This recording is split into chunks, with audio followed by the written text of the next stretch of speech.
तो भारत की राज्य व्यवस्था के अंतर्गत देखिए भारतीय संविधान के महत्वपूर्ण अनुच्छेदों से क्वेश्चन पूछता है।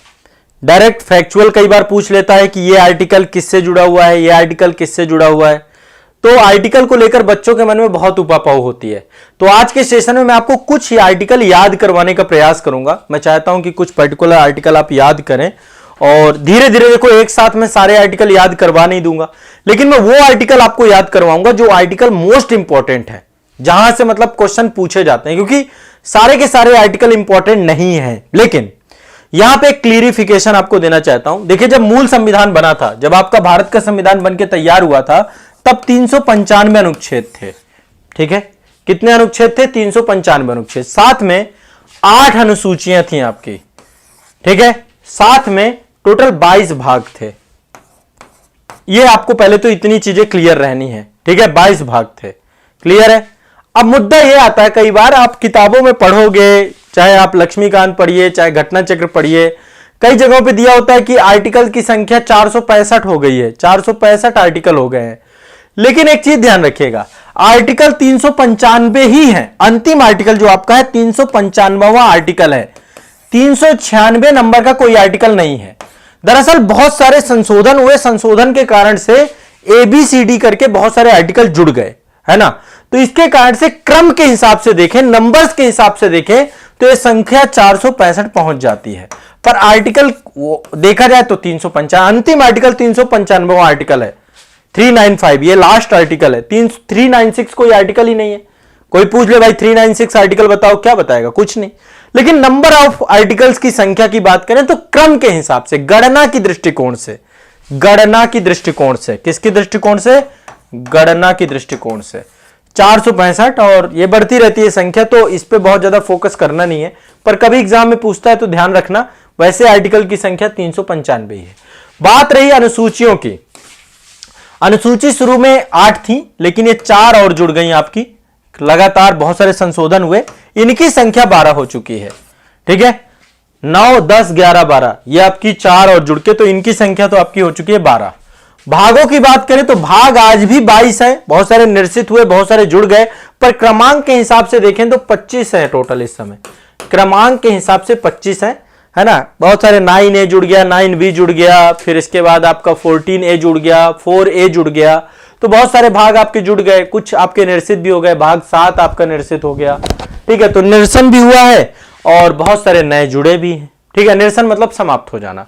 तो पहले तो ये कंफ्यूजन बच्चों में बहुत होता है, मतलब मुझसे बहुत क्वेश्चन पूछते हैं, तो मैं कई बार बोलता हूं कि क्या, किन चीजों में परेशान हो आप, कोई मतलब नहीं इनका। ठीक है, तो ये तो क्लियर हो गया ना, ये इसमें कोई दिक्कत नहीं है किसी को, स्पष्ट है? ठीक है, अब चलो, अब मैं पढ़ाने जा रहा हूं आपको भारतीय संविधान के आर्टिकल 368 अनुच्छेद। इसके बारे में जानते हो कौन कौन सा है? लिखते भी जा सकते हो। आर्टिकल 368 सभी जानते हैं, एक लाइन में याद कर लो। संविधान संशोधन की प्रक्रिया, प्रक्रिया और शक्ति दोनों है ना। तो ये संविधान संशोधन से जुड़ा हुआ है। मैं कीवर्ड आपको बताऊंगा बस, संशोधन रट लेना है, सब जानते भी होंगे। संविधान संशोधन की क्या है, इसमें प्रक्रिया और पावर दोनों दी गई है। ठीक, 368 के बाद 360 आपको पता है, मैं उल्टा चल रहा हूं, उल्टा। 360 आप जानते हैं वित्तीय आपातकाल है, वित्तीय आपातकाल है।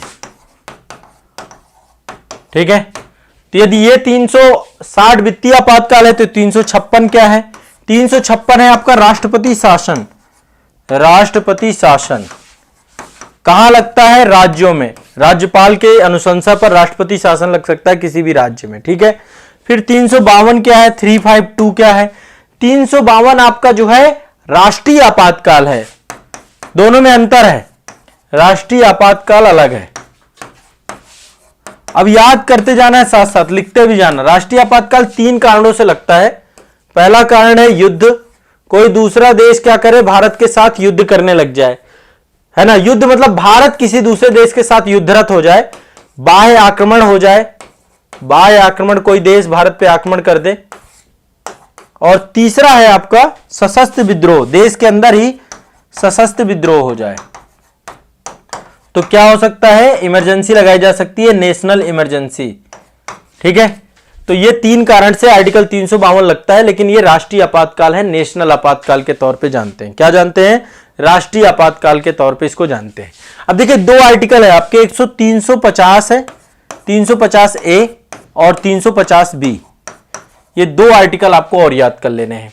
350 ए आपका जो है ये प्राथमिक स्तर पर मातृभाषा में शिक्षा सुविधाएं दी जाएंगी, उससे जुड़ा हुआ है ना। मातृभाषा में शिक्षा से जुड़ा हुआ है।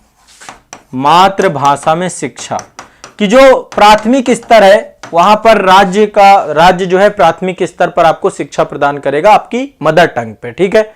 इसके बाद जो 350 बी है, ये आपका जो भाषाई आधार पे अल्पसंख्यक है उनके लिए विशेष प्रावधान दिए गए हैं। तो आपका भाषाई अल्पसंख्यकों से जुड़ा हुआ है। भाषाई अल्पसंख्यकों के लिए विशेष प्रावधान। अल्पसंख्यक अब यहां पे धर्म के आधार पे नहीं है, ठीक है, धर्म के आधार पे नहीं है, ये आपके भाषा के आधार पे अल्पसंख्यक की बात की गई है, ठीक है, भाषा के आधार पे अल्पसंख्यक की बात की गई है। तो 2 आर्टिकल आपके 350 ए मातृभाषा में शिक्षा दी जाएगी प्राथमिक स्तर पर, और 350 बी आपकी भाषाई आधार पे अल्पसंख्यक से जुड़ाव को बताता है। क्लियर, स्पष्ट है। इसके बाद 344 में राजभाषा आयोग है। 344 में राजभाषा आयोग की बात की गई है। राजभाषा आयोग क्या है आपका? राजभाषा आयोग है। 344 आपका राजभाषा आयोग है। 344 आपका राजभाषा आयोग है। 344 आपका राजभाषा आयोग है, ठीक है।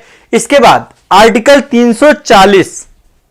340 में आपका ओबीसी के लिए, ओबीसी पिछड़े वर्गों की दशाओं के अन्वेषण के लिए एक आयोग की नियुक्ति की बात की गई है। 340 में जो पिछड़े वर्ग के लोग हैं, ओबीसी कैटेगरी के लोग हैं, पिछड़े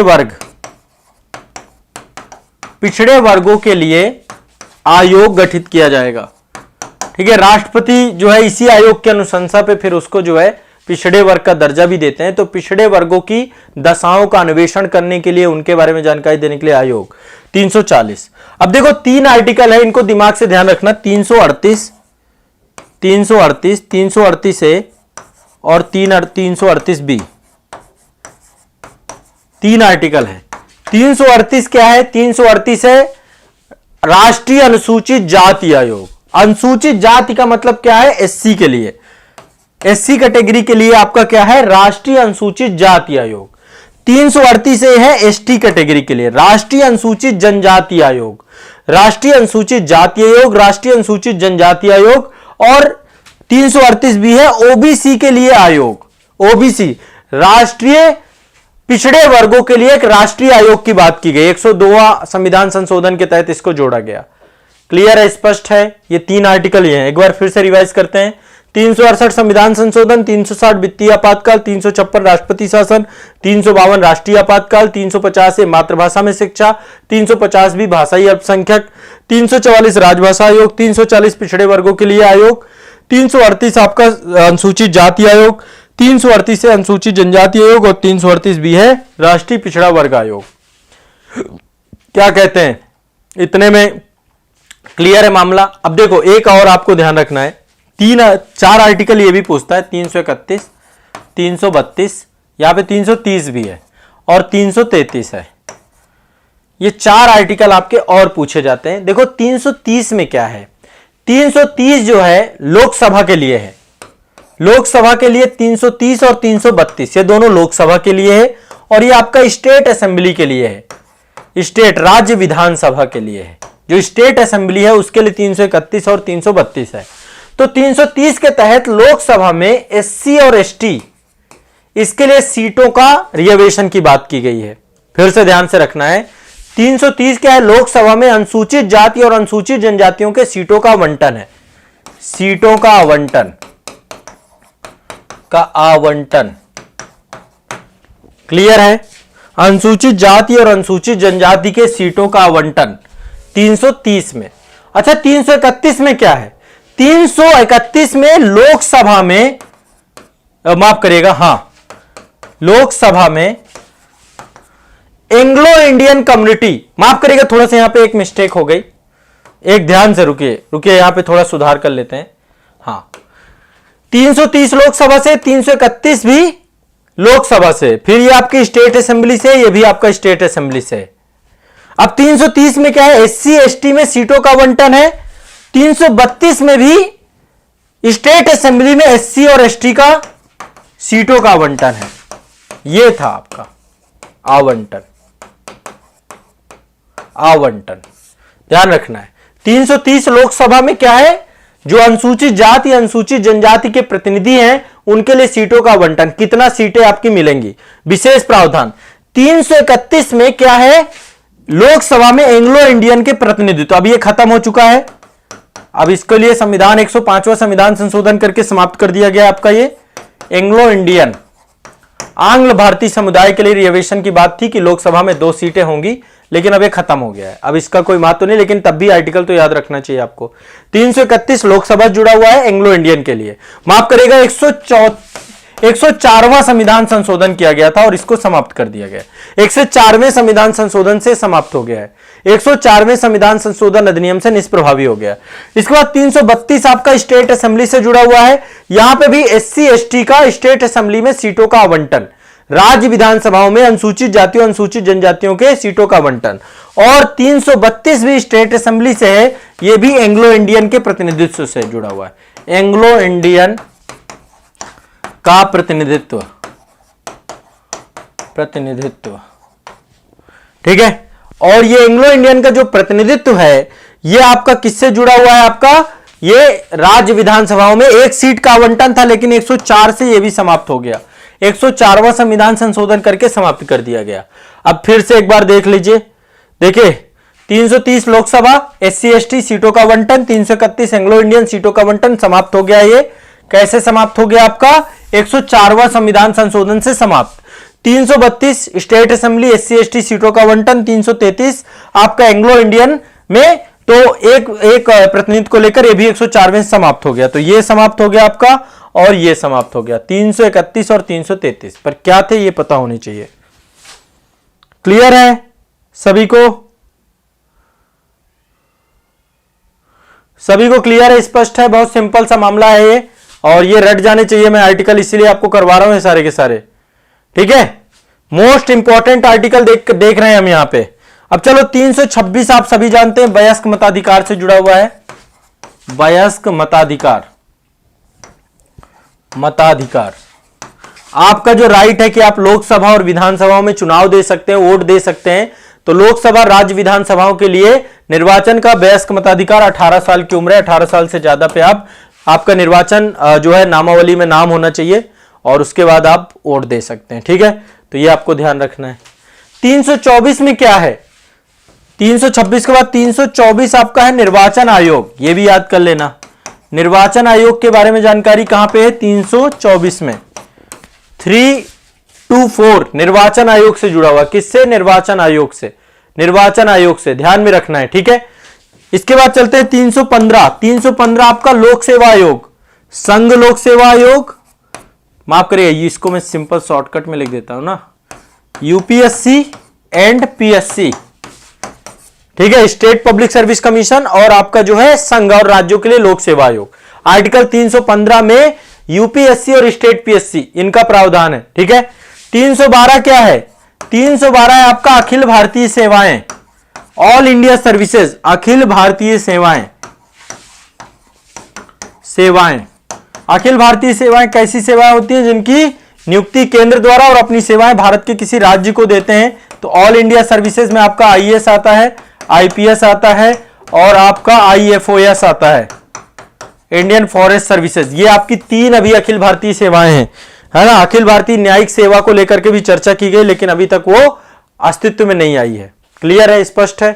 तो ये आपको ध्यान रखना है। आर्टिकल 312 अखिल भारतीय सेवाएं, 315 यूपीएससी, 324 निर्वाचन आयोग, 326 वयस्क मताधिकार, 333 स्टेट असेंबली राज्य विधानसभा Anglo Indian, 332 state assembly SC ST, 331 Lok Sabha Anglo Indian, 330 Lok Sabha ST ST, 338 आपका 338 बी ओबीसी के लिए राष्ट्रीय आयोग, 338 ए अनुसूचित जनजाति के लिए राष्ट्रीय आयोग, 338 अनुसूचित जाति के लिए राष्ट्रीय आयोग, 340 पिछड़े वर्गों के लिए आयोग, 344 राजभाषा आयोग, 350 भी भाषाई अल्पसंख्यकों के लिए जो है आपका जो है भाषाई अल्पसंख्यकों के लिए विशेष प्रावधान 350 है, मातृभाषा में शिक्षा के प्रावधान की बात, 352 राष्ट्रीय आपातकाल, 356 राष्ट्रपति शासन और 360 आपका वित्तीय आपातकाल और 368 आपका संविधान संशोधन।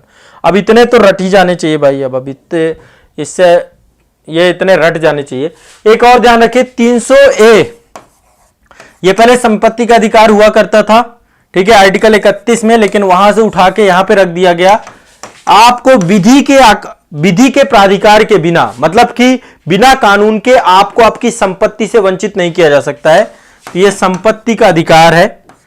संपत्ति का अधिकार किससे जुड़ा हुआ है? संपत्ति के अधिकार से। तो विधि के प्राधिकार के बिना, बिना कानून के आपको आपकी संपत्ति से अलग नहीं किया जा सकता। तो आज के लिए इतने ही रखेंगे, ठीक है। देखो 300 से लेकर 368 के बीच में जो इंपॉर्टेंट आर्टिकल है मैंने याद करा दिया आपको, ठीक है। 300A संपत्ति के अधिकार को, मतलब विधि के प्राधिकार के बिना संपत्ति से वंचित नहीं किया जा सकता। 312 अखिल भारतीय सेवाएं, 315 यूपीएससी, हाँ यूपीएससी, 324 निर्वाचन आयोग, 326 वयस्क मताधिकार, 333 एंग्लो इंडियन, 332 सुप्रीम कोर्ट में सीटों का, एससी एसटी सीटों का, 331 लोकसभा में एंग्लो इंडियन, 330 में एससी सुप्रीम कोर्ट और सीटों का आवंटन, 338 भी ओबीसी, 338 एसटी, 338 एससी, 340 पिछड़े वर्गों में आयोग, 344 राजभाषा आयोग, 350 भी भाषाई अल्पसंख्यक, 350 से मातृभाषा में शिक्षा, ठीक है, 352 राष्ट्रीय आपातकाल, 356 राष्ट्रपति शासन, 360 वित्तीय आपातकाल, ठीक है, 368 संविधान संशोधन। बस इतने रट जाने चाहिए, बाकी फिर मैं बाद में करा दूंगा आपको, बाकी के भी आने वाले अभी 1-2 सेशन में याद करा देंगे, ठीक है। क्लियर है, स्पष्ट है सभी को? बताओ आर्टिकल ये इतने याद आए, समझ में आ गए? इतने तो रट गए ना? हाँ निर्वाचन आयोग है, चलो वेरी गुड।